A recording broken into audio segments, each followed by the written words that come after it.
시편 57편 1절에서 5절까지 우리 같이 합독하시겠습니다. 시작.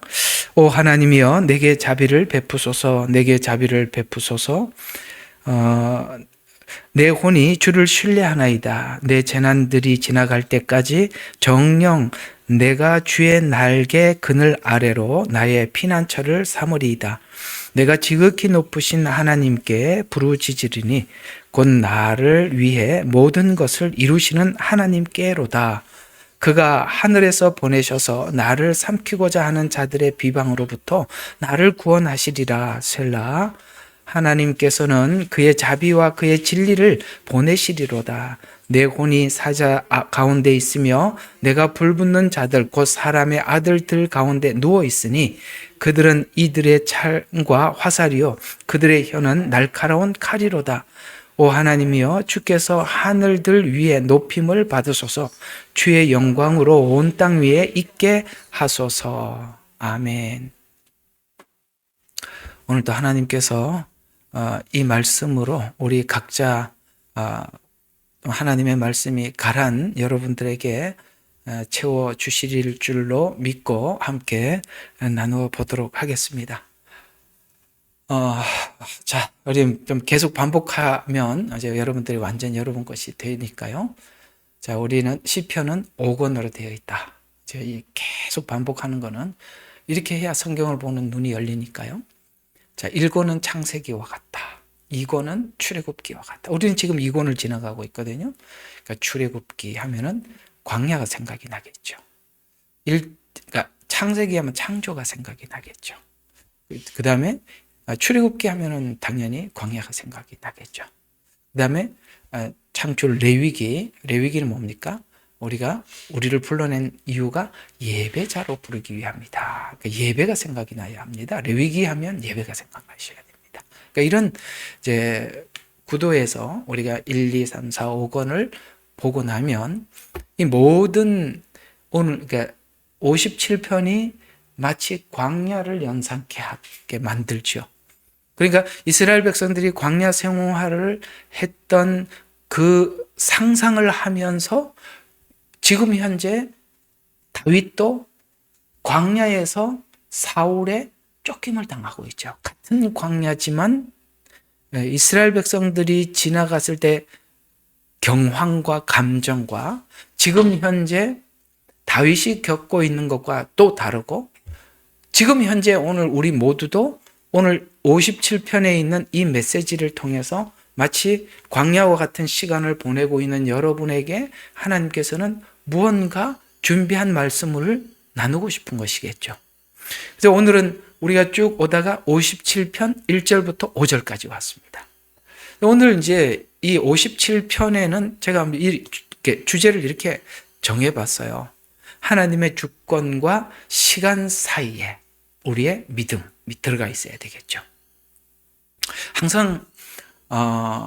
우리가 항상 하나님 앞에 우리 모두가 여기 이 질문은 저만의 질문이 아니라 우리 믿는 모든 사람들이 하나님께 묻고 싶은 질문 중에 하나가 뭐냐면 하나님, 제가 기대하는 시간과 하나님이 일하는 시간의 차이가 왜 이렇게 개입이 큽니까? 간격이 깁니까? 라는 질문은 누구나 하는 질문이죠. 우리가 보는 시간과 하나님이 보는 시간의 차이는 뭐냐면 우리는 뭐가 떠오르면 지금 당장 이렇게 생각을 하지만 하나님께서 우리가 기대하고 요구했던 그 응답을 허락하는 시간이 내가 기대하는 것과 너무 달라서 그 사이에 우리는 딱 한 가지밖에 없어요.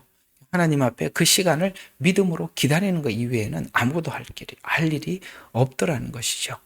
그래서 믿음은 곧 인내, 시간 이렇게 정할 수 있습니다. 왜 하나님은 우리가 원하는 시간에 하지 않느냐? 하나님의 주권이 있기 때문에. 그 주권이 뭐냐? 이게 막연해서는 안 되니까 그 주권이 뭐냐? 하나님의 성품과 관련이 있습니다. 이제 이런 부분들이 우리가 좀 정리가 되고 나면 여러분들이 하나님께서 뭔가를 기다리라고 사인을 줄 때 왜 기다려야 되는지 이유를 알고 기다리는데, 이런 하나님께서 일하시는 이런 그 시간이 하나님에게 성품과 관련이 있다라고 여러분 혹시 생각해 본 적이 있으셨어요?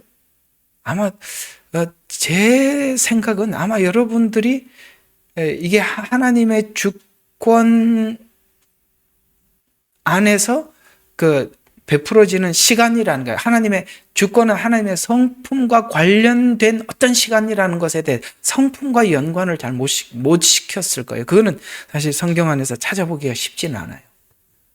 잘 관찰을 하고 깊게 관찰하지 않으면 이 시간이라는 게 하나님의 성품과 관련이 있구나라는 결론을 내기가 어려운데, 사실은 곳곳에 성경은 하나님의 성품과 주권, 그 시간과는 긴밀한 관계가 있다라고 성경은 누누이 말을 해주고 있다는 것입니다.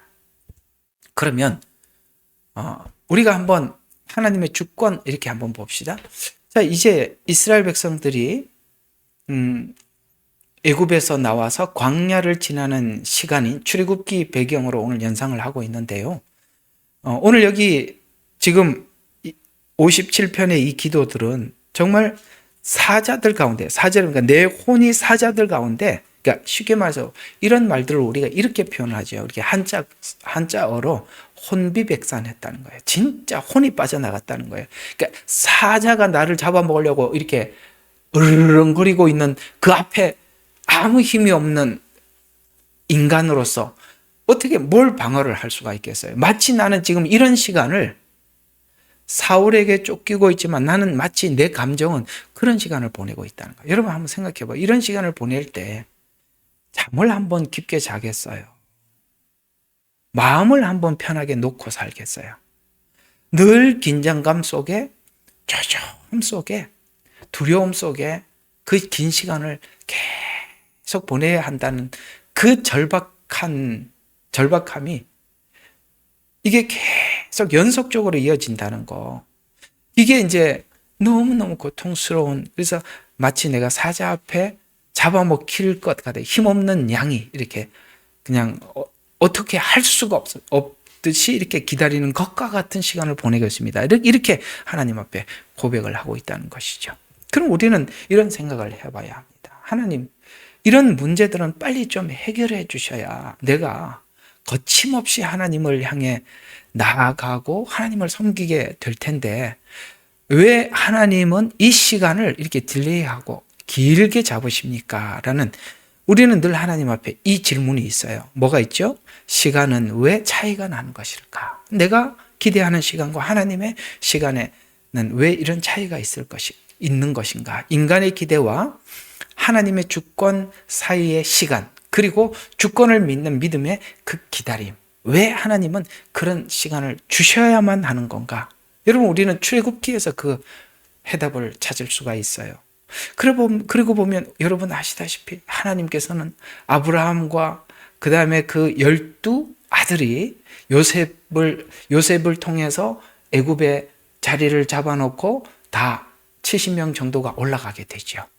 제가 알기로는 한 70명 되는 걸로 알고 있습니다. 올라가서 거기서 하나님께서 약속한 가나안 땅으로 빨리 보내시지 왜 하나님은 430년이라는 긴 시간을 설정을 해놨느냐 이거죠. 이게 지금 하나님은 약속은 했지만 그 약속이 이루어지는 그 시간의 결정은 하나님이 주권 안에서 결정이 되어 있는 거거든요. 그러면 그들이 지금 출애굽하기 직전에 그 시간이 다가왔다고 기대하는 것이 아니라, 사실은 이스라엘 백성들은 그 시간에 대해서 하나님의 기대에 대해서 포기한 상태였었습니다. 알고 계시죠? 이스라엘 백성들은 하나님께서 우리에게 약속한 약속을 도저히 뭘 봐도 그 약속이 열리거나 시작되거나 하나님께서 카운터하는 것 같은 이런 조짐이 전혀 보이지 않아서 그저 그들이 할 수 있는 것은 지금 억눌려서 그것이 성경에 보면 중다하고, 그 다음에 그들의 부르짖음이 하나님 앞에 상달될 만큼이나, 왜 그랬을까요? 뭔가 조짐이 보이면 기대라도 했을 텐데 전혀 보이지 않고 그것은 점점 압력은 가중되고 이런 상태에서 전혀 예상하지 못한 방식으로 모세를 하나님이 보내시죠. 예수님이 땅에 오셨을 때 아무도 예수님의 오심을 누구도 기대하지 않아요. 대부분이 기대하지 않아요. 그저 안나 정도. 성에서 뭡니까? 성전에서 기도하면서 하나님의 응답을 기다리는 시므온. 그런 사람들 몇몇, 실제 그들이 기다렸다고 해서 온 예수님을, 아기 예수님을 안았느냐? 그렇지는 않았다는 거죠. 그저 예수님을 보고 하나님께서 약속한 약속을 보았다라고 하나님을 찬양했을 뿐. 사실 실제 맞이한 것은 유대인들이 아니라 이방, 바로 목자들이 예수님을 만나게 되죠. 우리는 약속을 받았지만 그 약속이 이루어지는 것에 대해서 어떤 조짐이 보이지 않는데 어느 날 우리가 기대하지 않는 어떤 방법을 가지고 하나님이 찾아오시더라는 거죠. 그게 모세였고 초림한 예수님이에요. 마지막 때도 동일하게 어쩌면 기다리고 있는 사람들이 지쳐서 열처녀가 다 어떻게 하고 있어요? 다 졸며 잘세. 여러분, 그 나머지 다섯은 그래요. 그렇다고 하더라도 다섯은 기다려야 정상 아니겠어요? 그렇잖아요. 긴장하면서. 그런데도 기다리다 안 오니까 어떻게 합니까? 다 졸며 잘세라는 이 말은 나머지 다섯도 잤다는 이야기입니다. 얼마나 기다리다. 여러분, 기다리다가 잘 정도면 기다림이 이제 완전히 지친 상태가 아닐까요? 왜 하나님은 이 시간을 400년이라는 애굽 시간을 허락하신가? 30년은 요셉이 있었던 시기라서 그들은 30년은 고통스럽지는 않았지만 그러나 아시다시피 400년은 점점 고통이 가중했던 시간입니다. 그러면 아까 말씀드린 이 시간은 하나님의 뭐와 관련이 있다고요? 성품과 관련이 있다고 그랬습니다. 그러면 지금 이스라엘에게는 하나님과 이스라엘과 하나님 사이에는 언약이 맺어져 있는 상태입니다. 그들이 다 포기했을지라도 하나님의 언약은 여전히 유효하고 살아있어요. 하나님은 그 언약을 지킬 겁니다. 그들은 지금 그 언약에 대해서 아무 생각이 없고 다 내려놨는 것 같아 보일지라도 하나님은 그 언약을 늘 염두하고 있고 그 시간을 기다려오고 있고요. 그들은 지금 그 언약이 이루어질 조짐은 보이지 않았습니다. 그러면 하나님 왜 이 시간이 필요했느냐? 그들에게는 양육이라는 시간이 필요했던 것입니다. 하나님께서는 이스라엘은 한 국가를 형성하기 위해서는 하나님의 약속대로 그 많은 사람들이 애굽이라는 곳에 배양이 되어야 했었어요. 광야에 나가서는 이제 뭐가요? 하나님의 사람으로 성품으로 거듭나는 훈련이 필요하고요. 요 시간의 타이밍이 그들은 필연적으로 이 애굽에서 나올 때 그야말로 절박한 상태에서 나와야만이 하나님이 구원하셨음을 믿게 되고 절박한 상태에서 나와야만이 광야에서 훈련이 되는 겁니다. 이걸 하나님께서 우리로 말하면 밥을 한다면 뜸을 들이죠. 아주 깊게 뜸을 들여서 압력밥솥에 넣고 완전히 삭아서 진짜 밥이 돼서 나와야지 대충 하면 생쌀이 되잖아요. 그래서 하나님은 이스라엘 백성들이 그렇게 감격스럽게 나왔을 때 그들이 홍해를 건넌 이후에 하나님께 찬양을 광야를 지나면서도 그들의 입으로는 애굽을 외쳤지만 하나님께서 계속 이렇게 이끌어가는 것에 대해서 거부할 수 없었던 것입니다. 바로 요 지점. 하나님께서 바로 이것을 깊이 인식시키는 것입니다. 둘째, 애굽에 있는 자들에게는 심판의 시간을 기다림 속에서 이제는 더 이상 하나님이 기다릴 수 없는 상태, 그들이 심판을 당하고 이스라엘 백성들을 통해서 가나안 땅에 있는 백성들이 심판을 받고 있지만 심판을 받으면서도 실상은 그들이 우리는 심판받아 마땅하다라는 공감대. 이해가 가시죠?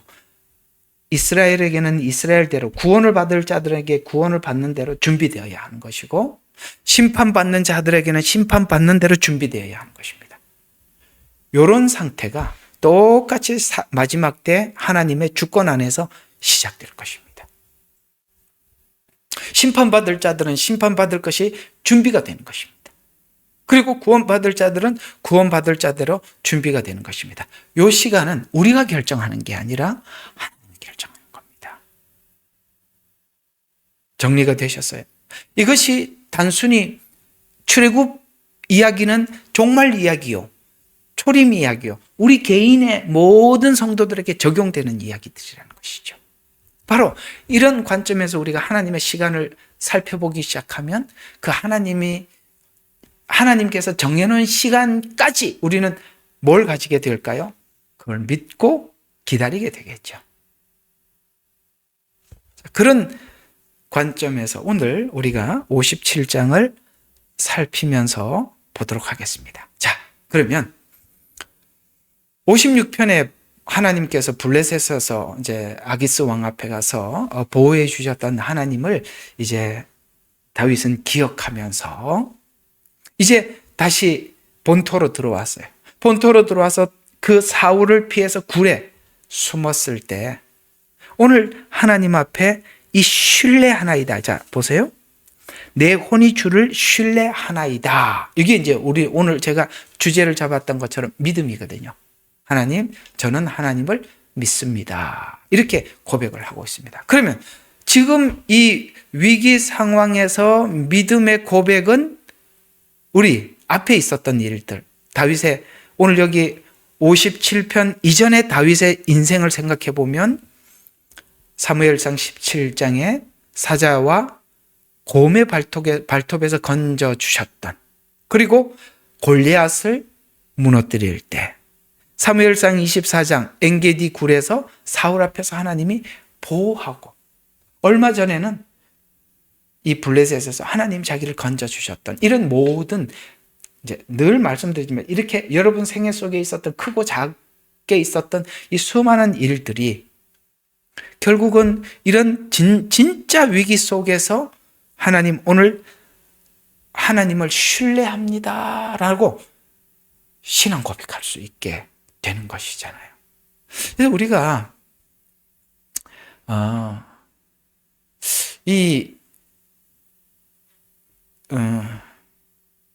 가끔씩 여러분 이제 간증을 좀 하라고 그래서 이게 배낭을 메고 진짜 오지로 들어가면요, 앞에 손을 빼려고 그러는 겁니다. 배낭을 메고 정말 오지로 가서 복음을 전하러 가면 와, 이 긴장감이, 이게 잠을 한번 편하게, 그때 그 끝날 때까지 기분이 어떠냐면 누가 와서 이렇게 건드려도 발딱 일어나져요.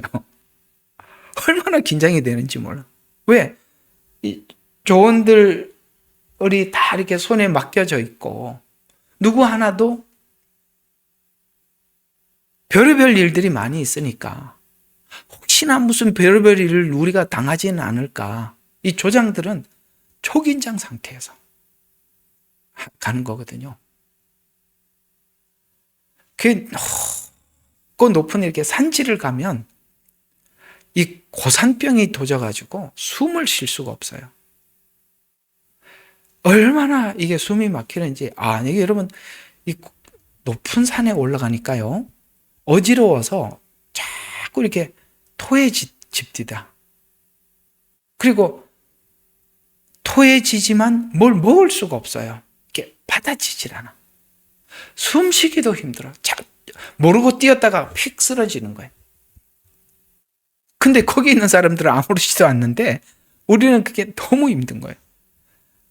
그래서 먹지 못하지, 자지 못하지, 어지럽지, 사람들 신경은 써야지, 오늘 저녁에 누구 집에서 잘 건가, 어느 시간에 이 복음을 제시할 건가, 혹시나 누가 고발해서 이렇게 누가 또 경찰들이 달려오지는 않을까, 만약에 그런 위기 상황이 오면 어떻게 대처를 해야 되나, 이게요, 이 긴장을 상태가 정말 말로 할 수가 없어요. 그러니까 이런 상태 속에서 우리는 사실은 여러 가지 위기를 만나 나중에 아찔아찔할 때가 너무 많아요. 이렇게 공안은 잡으러 오고 우리는 싹 빠져나가고 그때 하나님 눈을 가려갖고 돌아와서 생각해 보니 너무너무 많은 위기들이 알게 모르게 우리가 아는 것도 있고 모르는 것도 있을 거예요. 그 수많은 위기들을 하나님이 건지셔서 딱 와서 집에 돌아와서 그 안도의 한숨을 내쉴 때 이런 수많은 일들이 많이 겪었잖아요. 근데 그런 수많은 일들을 통해서 하나님이 자꾸 이런 사건을 만드는 이유가 뭐냐면 오늘 이런 위기 앞에 하나님을 신뢰하라는 거예요. 오늘 1절이 첫 마디가 뭐냐면 하나님 어떻게 이런 상황을 나에게 계속 몰아주십니까가 아니라 이 상황 앞에서 하나님을 신뢰합니다라고 고백하는 것은 앞에 이런 사건들이 없이는 이 고백을 할 수가 없으니까 하나님께서 여러분 인생 속에 이런 수많은 사건들을 만들어 내더라는 것이죠. 이것이 두 가지 형태로 나타나는데 하나는 내적인 깊고 깊은 고민과 그 다음에 바깥에서 실제적으로 육체적으로 가해오는 위협. 이해가 가요? 심리적으로 눌림. 그래서 바울이 그래서 나는 심히 눌림과 이 눌림이 있단 말이에요. 그 다음에 바깥으로는 뭡니까? 수많은 사람들이 직접 공격하는 이 공격들이 근데 이 두 가지만 힘든 게 아니라 오히려 누구를 향해서 맡겨준 양떼들을 향한 근심. 와, 이게요. 정말 보통 일이 아니에요. 여러분 우리가 그저 직장 생활하면서 가족 먹여 살리는 거 아무것도 아니에요. 그거는 진짜 돈 벌어가지고 그냥 가서 그냥 어떻게 살면 되는데 2중, 3중, 4중인 거야. 이해가 가요? 예. 심적으로 눌림이 있죠. 부담도 있죠. 외적으로 압박이 있죠. 그러니까 자기를 돌볼 새가 없는 거야. 나에 대해서는 아무것도 손을 댈 수가 없는 거야. 이 바깥에 걱정들이 너무 많으니까. 이런 일들을 하나님께서 여러분들이 어려운 시간들을 보내는 분들도 계시겠지만 그러나 이런 시간들이 여러분에게 하나님을 더 신뢰하는 믿음 가운데로 우리를 이끌어가는 시간임에 대해서 우리가 알면 이 시간을 부정적으로 받는 것이 아니라 긍정적으로 여러분들이 받게 될 것입니다. 그래서 오늘 여기 본문에 보면 지금 다윗은 이 포악한 시간이 지나갈 때까지라고 이렇게 이 재난들이 지나갈 때까지 포악한 시간이 지나갈 때까지 이렇게 표현하고 있습니다. 이게 뭐냐면 짧은 시간밖에 되지 않음을 이 시간이 짧은 시간밖에 되지 않음을 고백하면서 주의 날개로 덮어주실 것을 기도하는 거예요. 여러분 우리가 아무리 어려워도 그게 지나간다는 걸 알면 견딜 수 있어요. 여러분 우리가 정말 유명한 말이 있죠. 다윗이 했던 말이에요. 그게 뭐죠? 이 또한 지나가리라. 그가 배운 건 뭐냐면 이게 다 지나갔어 지금까지. 또 이 또한 지나가리라. 이게 믿음이라는 거죠. 근데 우리가 하나님의 일하심을 잘 모르면 이게 지나가는 게 아니라 영원히 나에게 죽을 때까지 이게 매일 것 같은 생각이 들어서 우리가 괴롭거든요. 그러나 그 또한 지나가는 겁니다. 그러니까 요게 이 시간이라는 것이 하나님이 정한 시간이 있다는 걸 아니까 지금 하나님을 신뢰합니다라고 하면서 하나님께 이렇게 기도합니다. 하나님 주의 날개로 나를 덮어주십시오. 이 날개는 저번 주에 말씀을 드렸죠. 속죄소의 덮개라고 말씀을 드려요. 이건 하나님의 임재라고 했습니다. 그렇습니다. 이런 시간들은 무엇으로 인해서 우리가 지나가게 됐느냐면 그 시간에 하나님의 임재가 탁 와닿는 순간 모든 것에서 우리의 눌림에서부터 자유를 얻는 거예요. 하나님의 임재. 그건 그런 눌림의 압박과 거기서 하나님 앞에 온전한 기도 속에서 하나님이 주시는 그 임재 속에 오는 그 평안,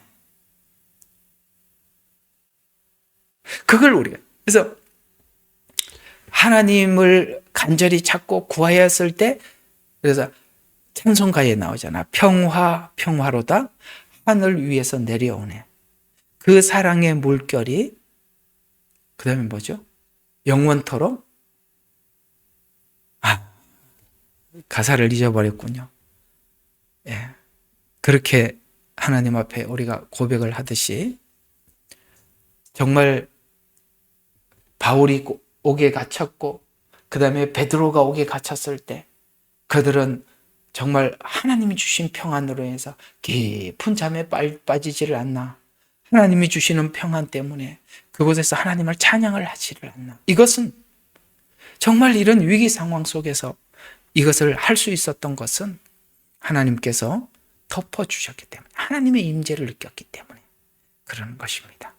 하나님의 임재로 감싸주세요라고 고백했던 이 임재는 여러 가지 형태로 나타나는데, 때로는 하나님의 천사가 함께 나를 둘러 있음을 하나님이 영안을 열어 보게 하기도 하고, 때로는 하나님께서 내 마음의 두려움과 압박 속에서 하나님 내 마음을 지켜주셔서 내 마음을 보호하시기도 하고, 때로는 그런 상황 속에서 하나님의 말씀이 생각이 나서 그 말씀을 굳게 붙잡기도 하고, 그래서 우리가 다 잡혀가 보니까, 다 잡혀서 거기 있으니까 전부 다 나름대로 있더구만요. 나름대로. 누구는 하나님께서 주시는 말씀을 꼭 붙잡고, 하나님 이 말씀 붙잡고, 내가 지금 오늘 여기 다윗이 이야기한 것처럼 하나님 내가 이 말씀을 붙잡고 하나님을 신뢰하면서 주님 나를 지켜주세요. 그러면 그 위기 상황 속에 계속 하나님이 주시는 이 말씀으로 주시는 평안으로 그 시간을 보내는 사람이 있는가 하면, 누군가는 영안을 열어서 그 앞에 있는 그 살벌한 경찰이 눈에 보이는 게 아니라 천사가 눈에 보이는 거예요. 그래서 마음의 보호를 받고 이런 일들이 있더라는 거죠. 여러분 성경에 보면 그런 일들이 많이 있어요. 마태복음 4장에 보면 예수님께서 광야에 시험을 받을 때에 하나님께서 그 예수님께 오셔서 하나님은 말씀을 생각나게 해서 말씀으로 물리치기도 하고, 마지막에는 주의 천사가 수종 들게 만들어서 예수님은 그런 시험 속에서 넘어왔습니다. 다니엘서 우리가 잘 알고 있죠. 6장 22절에 보면 다니엘이 사자굴 속에서 하나님께서 그 사자들의 입을 봉하여서 사자들이 나를 상하지 못하게 했습니다 라고, 그렇게 다니엘은 하나님이 보호하는 것을 보았던 것입니다. 이건 전부 다 어떤 상황에서 체험한 겁니까? 아주 위급하고 위기된 상황에서 체험했던 것들입니다. 그래서 하나님께서 우리가 믿는 우리들에게 훗날 우리의 어떤 신앙의 위기 속에서 우리가 슬기롭게 하나님을 신뢰하기 위해서 여러분의 생애 속에 이런 수많은 상황들을 허락하시고, 그리고 그 상황과 함께 씨름하도록 하신다라는 것을 기억해 주시면 되겠습니다. 자, 그 다음 절을 한번 보도록 하죠. 지극히 높으신 하나님께 부르짖으리니. 자, 그냥 뭐 하나님 이렇게 표현하지 않고 앞에 뭔가 붙어 있죠. 지극히 높으신 하나님 이렇게 표현하고 있습니다. 곧 나를 위해 모든 것을 이루시는 하나님이다. 자, 지극히 높으신 하나님이 나를 위해 이룬다. 이게 무슨 뜻이냐? 유대인들이 생각하고 있는 하늘이라는 개념을 생각해 보세요. 유대인들이 이해하고 있는 하늘은 이 지금 지면 위에 있는 이 땅은 우리가 살고 있는 곳이라고 이해하고 있어요. 그리고 둘째 하늘이라고 표현하는 그걸 보고 이게 우리는 사실 땅이라고 생각을 하고 있지만 그들은 첫째 하늘이라 이렇게 표현하고 있습니다. 이 땅을. 그러면은 둘째 하늘은 어디를 둘째 하늘이라고 보느냐면은 땅과 하나님 보좌 중간을 둘째 하늘이라고 생각을 해요. 그래서 공중 권세 잡은 자라는 표현은 그 둘째 하늘에 거하는 사단, 이렇게 그 사단을 표현할 때 이 공중 권세 잡은 자라는 말은 그들이 이해하고 있는 둘째 하늘이라는 개념이에요. 그러면 셋째 하늘은 하나님 보좌거든요. 그렇게 보고 2절을 보세요. 지극히 높으신 하나님이라는 말은 저 하늘 보좌, 셋째 하늘 보좌에 앉아 계신 하나님은 이런 뜻입니다. 누구를 위해서 일하신다? 나를 위해 모든 것을 이루시는 하나님이다. 근데 그 하나님이 첫째 하늘에 살고 있는 나를 위해서 뭔가를 이루는데 누가 방해하고 있어요?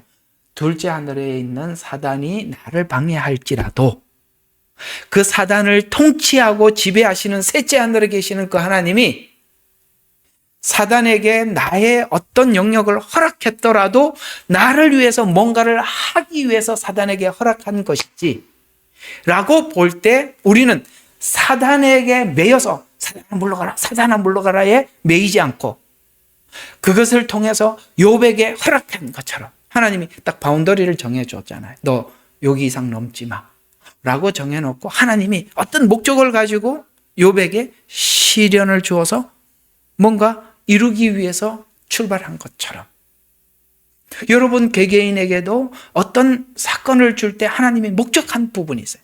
내가 우리 연약한 어떤 부분들을 교정하기도 하고 새롭게 하기 위해서.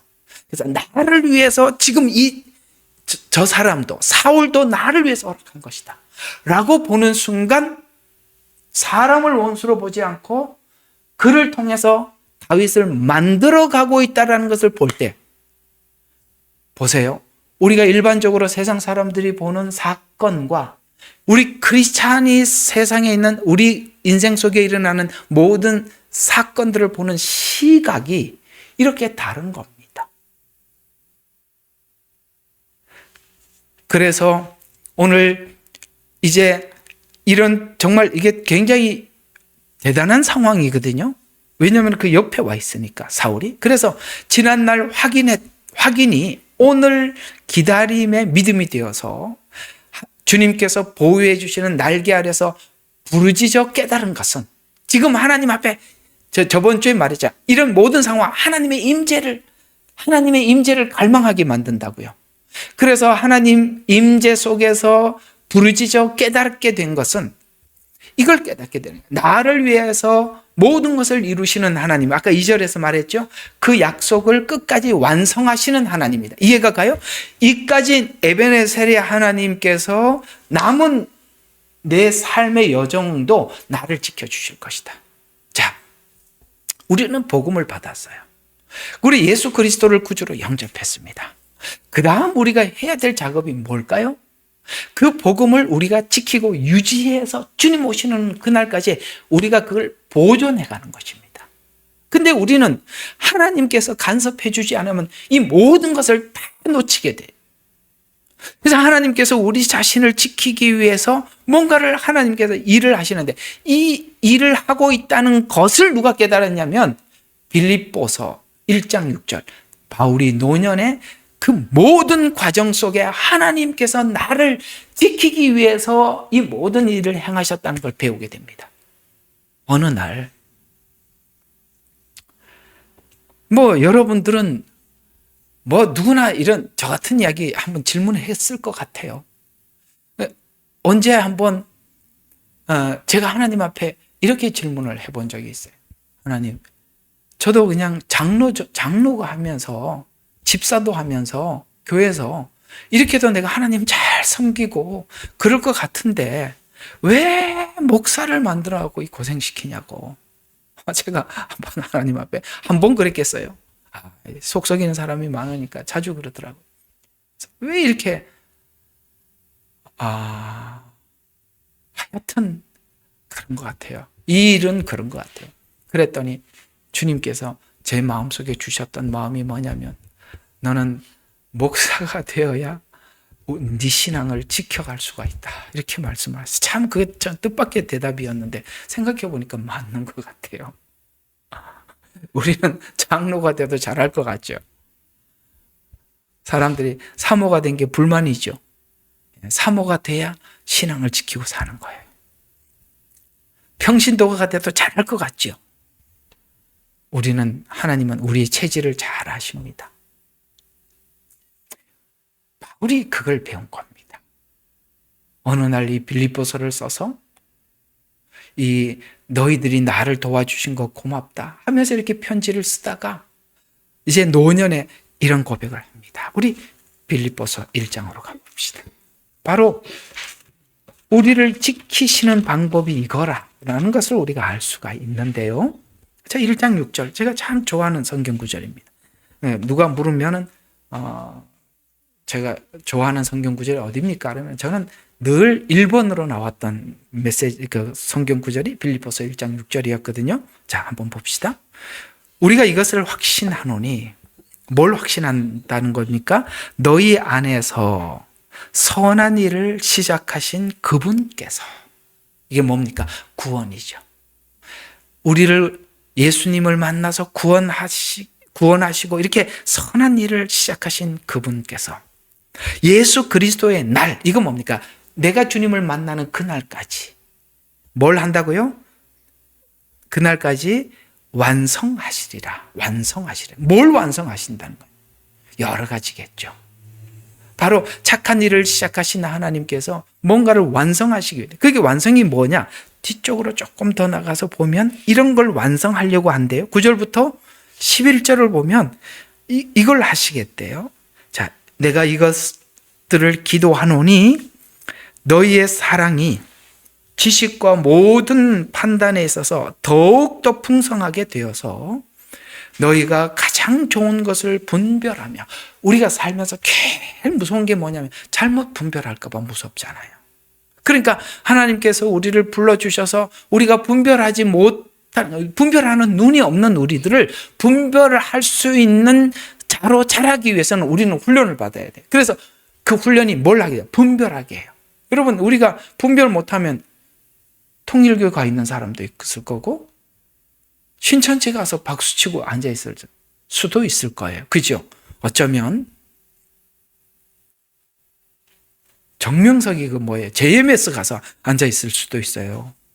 우리가 여기 나 그렇지 않을 거라고 누가 그렇게 보장할 수 있겠습니까? 분별이 너무 중요해요. 하나님께서 주신 이 복음을 가지고 마지막까지 지켜나가려면 분별을, 그래서 내가 너희들에게 기도한다. 왜냐하면 이게 너무 중요하더라. 뭘 해야 된다? 가장 좋은 것을 분별하고, 또 그리스도의 날까지, 주님 오시는 그날까지. 아까 이제 6절에도 그리스도의 날이라고 했어요. 여기 또 그리스도의 날이 똑같이 등장해요. 그때까지 우리가 뭘 가져야 되냐면은 순수함을 가져야 돼요. 그 다음에 흠이 없는 걸 가져야 돼요. 여러분, 순수한 거 지키는 게 얼마나 어려워요. 그렇죠? 살다 보면 공격을 받아요. 여러분 한번 생각해 봐요. 오늘 이 다윗이 이런 상황 속에서 늘 사람들에게 공격받고 살아요. 그러면 다른 사람들에게 공격을 받으면 순수함을 가지게 돼요? 아니면은 사람들에 대해서, 이럴 때는 단어가 생각이 안 나네. 사람들에 대해서 뭐라 그래야 돼? 굉장히 거부감이 들어요. 당연히 하죠. 애들을 보면은 순수해서 누가 뭐라 그래서 사탕을 줘도 믿는데,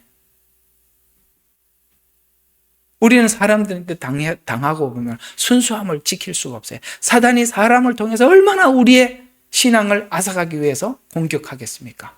근데 이런 일들을 겪으면서 도리어 우리가 더 순수해져 간다는 것은, 하나님께서 정확한 계산 속에서 하나님께서 우리를 그 안에다 밀어넣지 않으면 순수한 결과가 나오는 게 아니라 이상한 결과를 나오는 거예요. 안 그래요? 하나님이 손을 쓰는 건 아름다운 열매를 맺는데, 그렇지 않은 상태에서 우리가 자연은 이대로 두면 우리는 오늘 여기 말하는 대로 순수한 결말을 맺지를 못해요. 전 이게 예수님을 모르는 분들이 나이가 60, 70, 80대 가면은 씨알도 안 먹히더라고. 어떤 말도 안 들으려고 그래요. 왜? 살면서 너무너무 사람들인데 사람을 아예 믿지 않으려고 그래. 무슨 말을 해도 설득이 안 돼. 와, 진짜 포기해, 내려놔. 그리고 자기 주장이 너무 강해. 순수함이 결여되는 거예요. 여러분, 우리가 나이가 들어서도 젊은 사람들인데 겸손하게 배울 것을 보고 눈을 열고 들을 줄 아는 사람이 된다는 거. 여러분, 오늘 이 순수함이라는 것이 얼마나 알잖아요. 살아보니까. 우리는 독해져 가고 더 사람들에서 마음의 문을 닫지. 누가 순수함을 가지게. 그러나 놀랍게도 하나님의 손을 대면 이상하게 그 사람이 더 순수하더라는 거예요. 그래서 너희가 가장 좋은 것들을 분별하는 것, 그 다음에 순수하고, 그 다음에 흠없게 되기를 바라며, 그 다음 절 보면 11절에 예수 그리스도를 통하여 얻는 의의 열매로 가득 차서 하나님께 영광과 찬양이 되기를 바라노라. 이거 하나님이 이끌지 않으면 이 방향으로 갈 수가 없는 거예요. 그래서 이렇게 해서 우리가 세월이 가면 갈수록 어떤 사람으로 만들어져 가느냐 한번 볼까요? 어떤 사람으로 만들어져 가는지 봅시다. 4장 5절에서 7절을 보면 이런 사람으로 만들어져 간대요. 5절 봅시다. 너희 관용이 모든 사람들에게 알려지게 하라. 여러분, 관용은 누가 하는 겁니까? 남아 도는 사람이 할 수 있는 겁니다. 아이고, 자기도 빡빡한데 어떻게 관용을 베풀어요? 관용은 넘치는 사람이 하는 겁니다. 살면 살수록 사람들에게 넉넉해져 가고 넘쳐져 가는 거. 그거 아까 말씀드린 것처럼 나이가 들어서 관용이 그런 말이다. 영화를 보면 영화 같은 거 이제 가끔씩 보면 그 대사들 중에서 이렇게 건질 게 좀 있어요. 그러니까 나이가 들면 너그러울 것 같이. 나는 내가 어떤 대화에서 들은 거예요. 나이가 들면 너그러울 것 같이 더 조급해. 명언인 것 같아. 이 영화 만드는 사람들은 그런 말을 어디서 그렇게 만들어내는지 모르겠어요. 맞아요. 나이가 들면 여유로워질 것 같죠.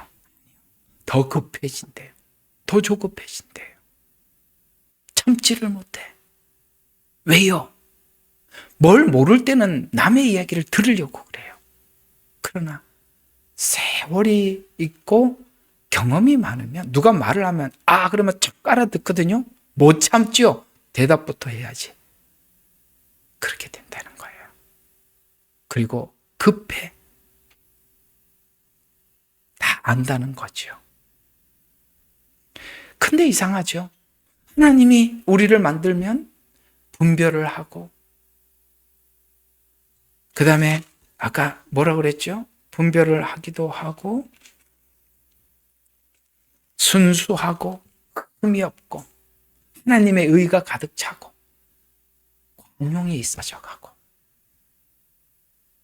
그래서 5절 계속 보시면 6절에 아무것도 염려하지 말고 다만 모든 일에 기도와 간구로 구하는 것에 감사함으로 하나님께 알려지게 하라. 그리하면 모든 지각을 초월하시는 하나님의 평강이 그 마음을 그러니까 아까 그랬잖아요. 관용은 넉넉해야 생긴데 넉넉하면 뭘로 넉넉하냐? 하나님의 임재 속에서 우리가 평강을 누릴 때 넉넉해져요. 그래서 오늘 여기에 이렇게 말씀하세요. 지각을 초월하시는 하나님의 평강이 그리스도 예수 안에서 뭘 지켜주셔요? 마음과 생각을 지켜주니까 넉넉해지는 거예요. 마음과 생각이 조급하면 뭘 할 수도 없잖아요. 그걸 하나님이 만들어 가셨다. 라고 오늘 빌립보 교인들에게 편지를 쓰면서 바울은 이 말 속에 이런 의도를 담아 있어요. 어떤 의도를 담고 이 말을 하느냐? 믿음을 시작하시는 하나님께서 그리스도 예수의 날까지 완성할 줄로 믿는다. 또 나에게 구원을 시작하신 그분께서 구원을 완성하시는 그날까지 하실 줄로 믿는다. 나에게 내 인격에 손을 대신 그분께서 그리스도를 담는 거룩함을 그리스도의 날까지 완성할 줄로 믿는다. 라는 내용을 담아서 오늘 빌립보 교인들에게 쓰고 있는 것입니다. 이 목적을 위해서 하나님은 주권적으로 우리의 생에 개입을 하신다는 거예요. 이스라엘 백성들에게 하나님은 주권적으로 개입을 하셔서 그들이 맞이하고 있는 바벨론 포로 생활이 하나님의 주권 안에서 개입하셔서 그들을 만들어 다시 예루살렘으로 되돌려 주셨고, 하나님의 시간에 애굽에서 출애굽하게 하셔서 이 광야라는 시간을 통해서 연단을 하시고 다시 가나안 땅에 들어가서 우리 안에 있는 가나안 땅이라는 주는 것에서만 만족할 때 우리 인간이 얼마나 타락할 수 있는가를 사사기를 통해서 말해주거든요. 사사기는 마치 에덴 동산에서 선악과를 따먹었던 아담과 하와의 마음이 어떠한지를 설명해 주는 겁니다. 얼마나 자기 위주고, 얼마나 하나님이 그들의 아담과 하와 속에 왕이 아니었는지, 얼마나 자기의 생각대로 선악과를 따먹었는지. 이 창세기 3장에 등장하고 있는 선악과를 따먹은 그 아담과 하와의 마음을 성경은 표현하지는 않지만,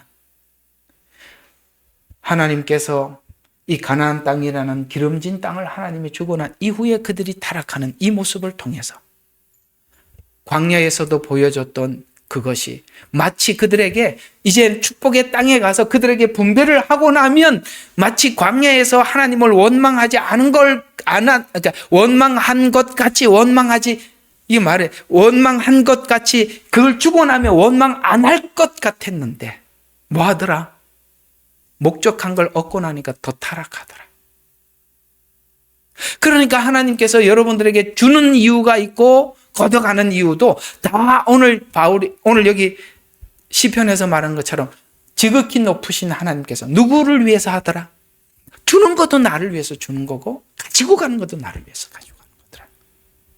이게 바로 하나님 주권 안에 믿는 믿음 안에서 우리는 모든 하나님의 주든지 받든지, 그게 오늘 빌립보서가 그이잖아요. 하나님께서 나는 비천에 처할 줄도 알고 풍부에 처할 줄도 알고, 그 다음에 뭐예요? 모든 처지에 배부름 배고픔을 다 배웠다. 그러면서 뒤에 하는 말이 내게 능력 주시는 자 안에서 모든 것을 할 수 있다는 것은, 능력은 하나님 앞에 받는 이 평강, 하나님을 믿는 신뢰하는 것, 이 모든 것이 이렇게 담겨 있는 거지. 능력이라는 것이 뭘 하나님 앞에 이렇게 해서 기적이 나타나 이런 말이 아니라 내 안에서 나타나는 경건의 능력 안에서 난 모든 것을 어떤 상황에도 좋아. 나는 궁궐에 들어가서 살아도 거만하지 않고, 하나님 저 카라반에서 살아라 그래도 아멘 하겠습니다. 그러니까 그게 되더라는 거예요. 그건 누가 할 수 있겠어요?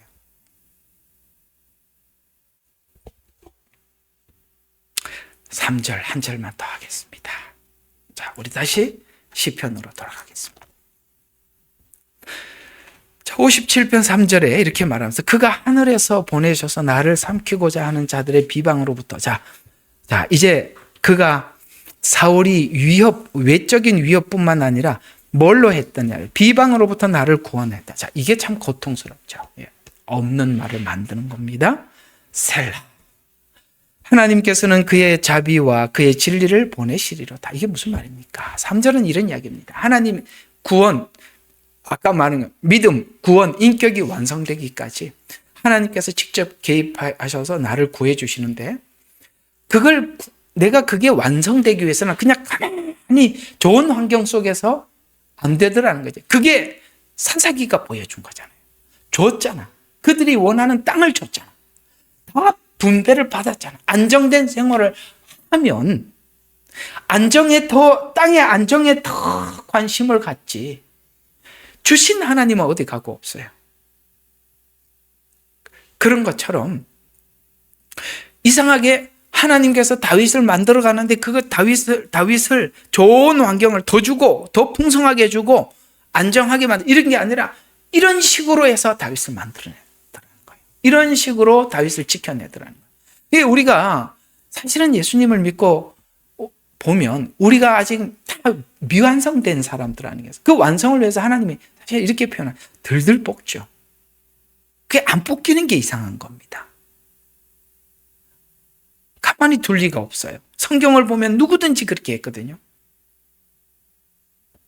그래서 하나님이 직접 개입하셔서 나를 구원해 주시는데, 이 일을 이 일을 하는데 쓰임받은 것이 사울이었다. 여러분, 그래서 우리가 제일 불쌍한 게 다윗이 아니라 사울이에요. 사울은 다윗을 만들고 죽은 거예요. 사단이 그래서 불쌍한 거예요. 우리를 하나님 앞에 인도해놓고 지는 영원한 불못에 들어가는 거예요. 그래서 우리가 사람이 태어나서 두 가지 종류가 있어요. 하나님께서 사랑하는 사람들은 사울과 같은 사람들을 통해서 우리를 만들어 가지만, 사울은 보기에는 승승장구하는 것 같죠. 그러나 그거는 그저 그렇게 하나님 앞에 쓰임을 받고 버림을 받는 겁니다.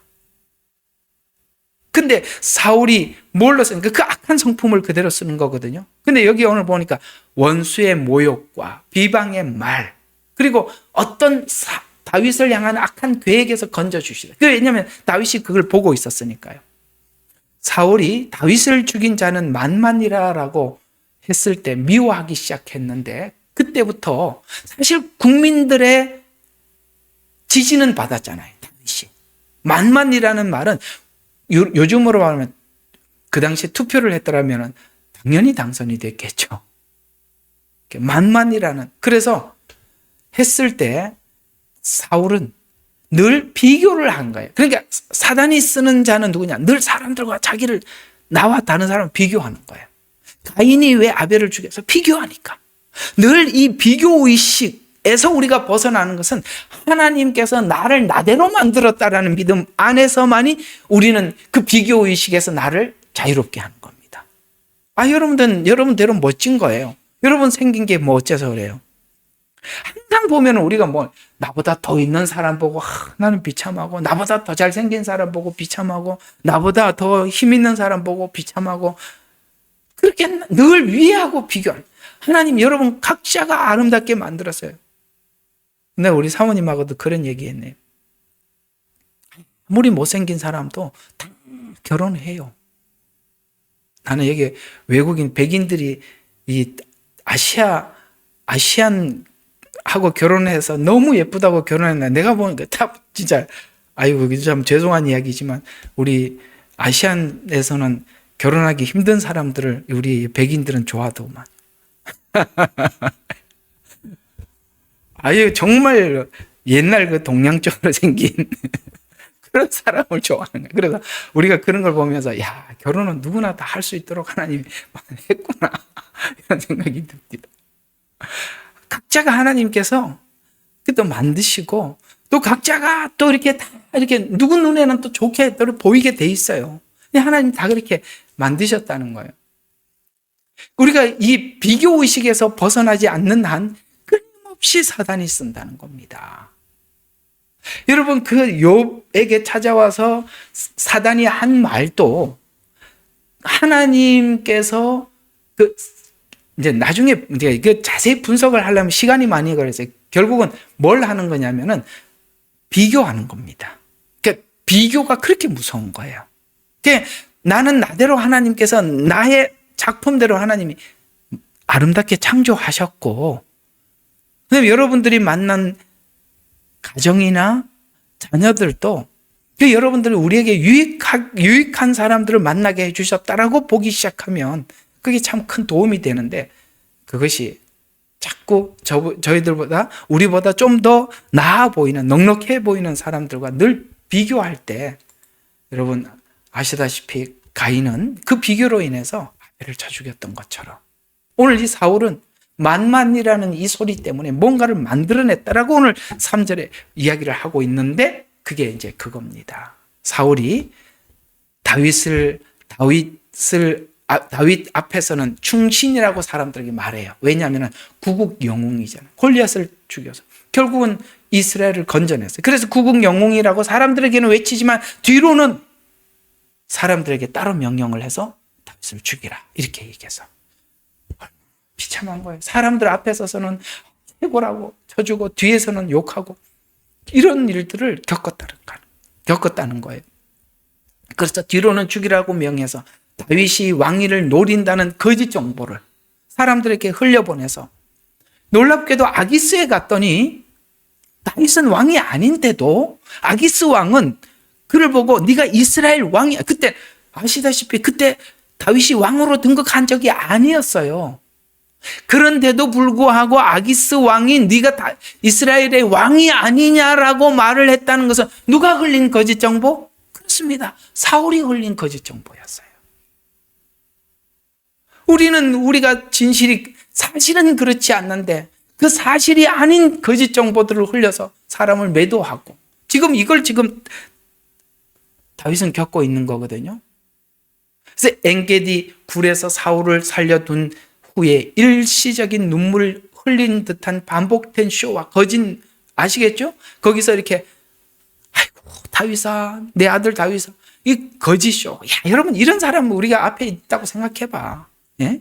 앞에서는 거짓 쇼하고 뒤에서는 거짓말로 뒤통수 치고 뭐 앞 거 뒤 돌 뒤 누가 신인균 국방 TV인가 항상 그 얘기하고 앞에서는 거짓말하고 뒤에는 뒤통수 치고 그래갖고 그 내자로 만들어갖고 항상 그런 이야기를 하더구만요. 정말 이런 사람이 앞에 있다고 생각해요. 우리는 정말 그런 사람을 지금 보고 있잖아요.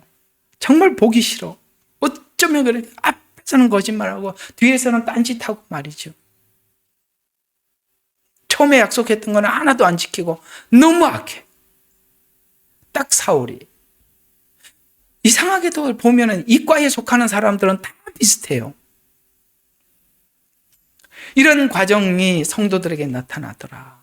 누가복음 6장 22절과 23절에 보면 압축해서 이런 이야기입니다. 진리를 따르려고 하면은 이단이라고 정죄를 하고 악하다 비방을 하면 문제가 있다고 이야기하면 귀신 들렸다고 하고 예수님은 뭘 해도 진리를 전하면 이단이라고 얘기를 하고 사람들에게 그 귀신을 쫓아내주고 그들에게 뭔가 이렇게 선행을 베풀면 뭐래요? 너 귀신 들렸다. 귀신의 힘으로 한다. 이렇게 얘기를 하질 않나.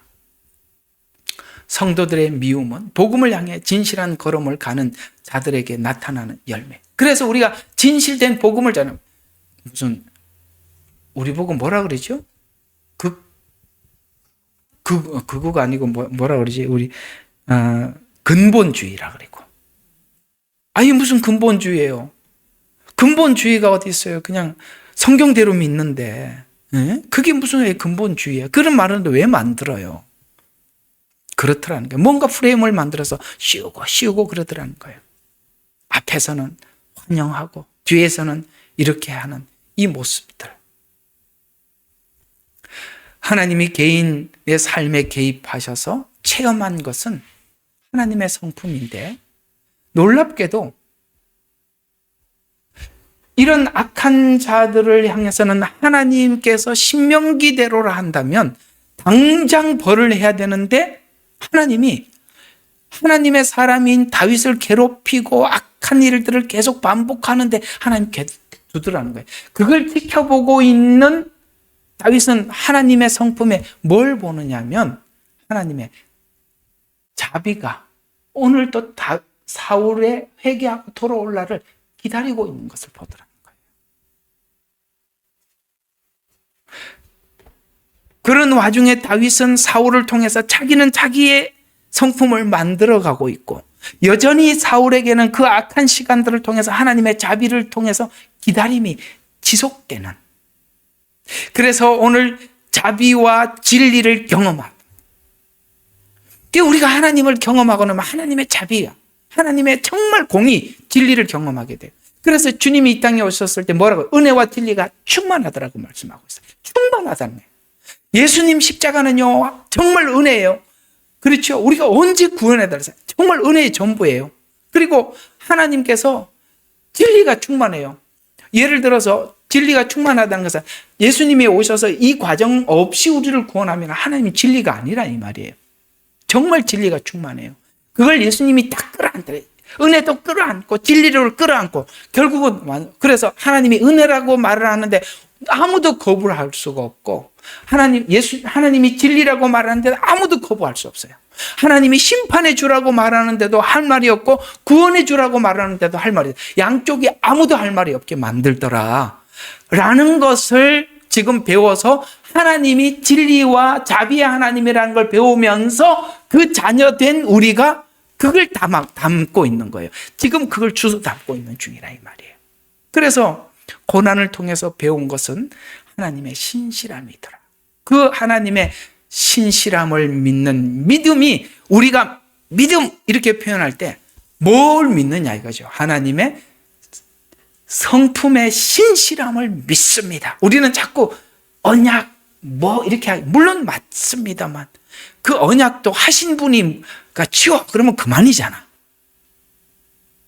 아니 맞아요, 안 맞아요. 약속하면 뭐해? 내가 언제 그런 말을 했어? 이게 얼마나 그런 게 많은데. 근데 그 약속을 이룬다는 것을 최종적으로는 문서를 믿는 게 아니라 그분이 누구냐가 제일 중요하다. 성품을 믿더라.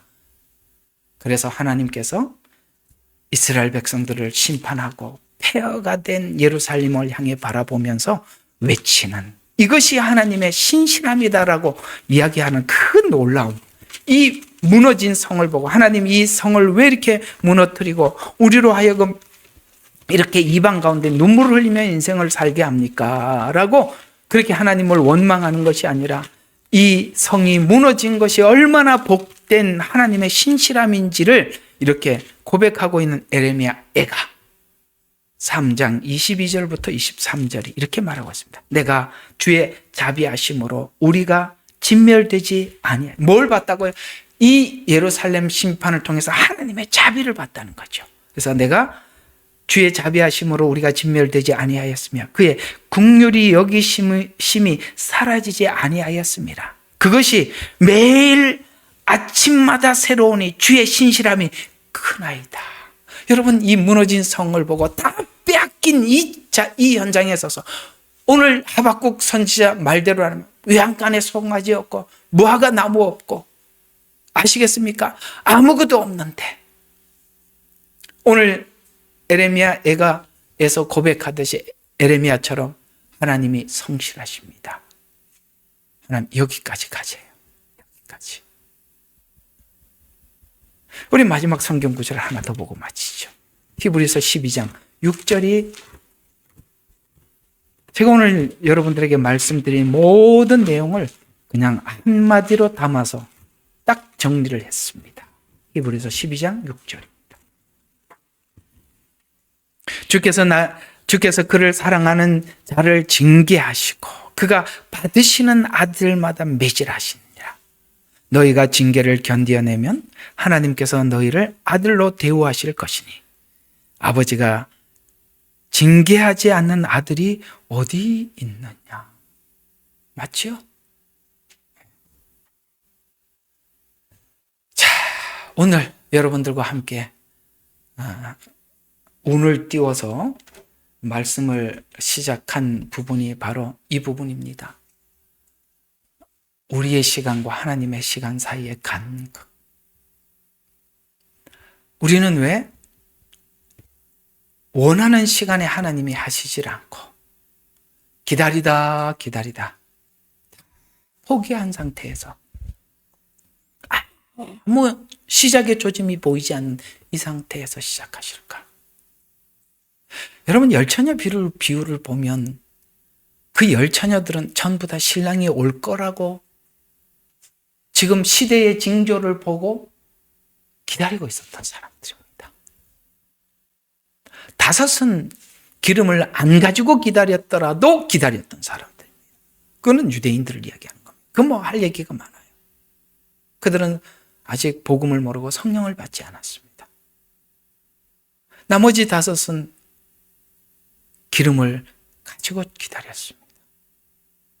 여분의 기름이라는 것을 여러분들 여러 가지로 해석을 하시던데 초림 믿음은 있는데 재림 믿음이 없다. 이게 참 이상한, 그게 뭘 근거로 그렇게 이야기하는지 이해가 안 가요. 성경은 항상 자기 마음대로 해석해서는 안 됩니다. 그 얘기가 아닙니다. 유대인들도 예수님 재림 기다리고 있죠. 그러나 예수 그리스도를 구주로 받아들이지 않아서 사도행전대로 성령이 없습니다. 우리는 예수님을 받아들이고 성령님이 우리 안에 내주하고 계십니다. 같이 기다리지만 나중에 그들이 기름 없는 것을 알게 될 것입니다. 어쨌든 오늘 그 얘기는 아닙니다. 근데 그렇게 기다렸는데 다 졸며 잤다는 것은 정말 한계를 넘어선 거죠. 하나님이 언제 일하실까요? 하나님의 주권의 시간입니다. 그 주권의 시간이 뭐라고요? 하나님의 성품과 관련이 있어요. 누구는 훈련되고 양육되어야 하는 시간이라면, 누구는 충분히 하나님의 심판의 근거를 준비하는 시간, 그 시간이 하나님이 딱 개입하는 시간이라 오늘 그 얘기를 하고 싶은 겁니다. 그러니 그 시간 안 준다고 울지 마시고 믿음으로 기다리십시오. 그게 오늘 메시지의 핵심입니다. 기도하겠습니다. 하나님 고맙습니다. 우리는 살면서 하나님께 그 시간으로 인해서 원망하기도 많이 했습니다. 이렇게 절박한데 하나님은 어찌 그렇게 아무 말씀이 없으신지, 그런 시간을 얼마나 많이 보내왔습니까? 그러나 모든 것은 하나님께서 그 시간을 정하시는 것입니다. 그때까지 우리에게 필요한 것은 하나님의 그 신실하심, 그 약속 아래 하나님의 주권의 시간 안에 개입하신다는 사실입니다. 그때까지 다윗은 도망 다녀야 했고 울어야 했고 하나님 앞에 부르짖어야 했습니다. 그 시간까지 잘 인내하는 믿음을 모두 갖도록 하나님 도와주시옵소서. 예수님 이름으로 기도드렸습니다. 예레미야의 눈물은 시대에 맞는 말씀 선포와 변질되지 않은 순수 복음을 외치고 있습니다. 함께 연결되어 하나님께 예배드리며 이 마지막 때에 하나님께 쓰임받길 원하시는 분은 카카오 채널로 연락 주시면 연락드리도록 하겠습니다. 고정 댓글에 채널 경고와 착제에 대비한 예비 채널과 제2채널 링크를 올렸습니다. 이 채널 또한 구독 부탁드리겠습니다. 감사합니다.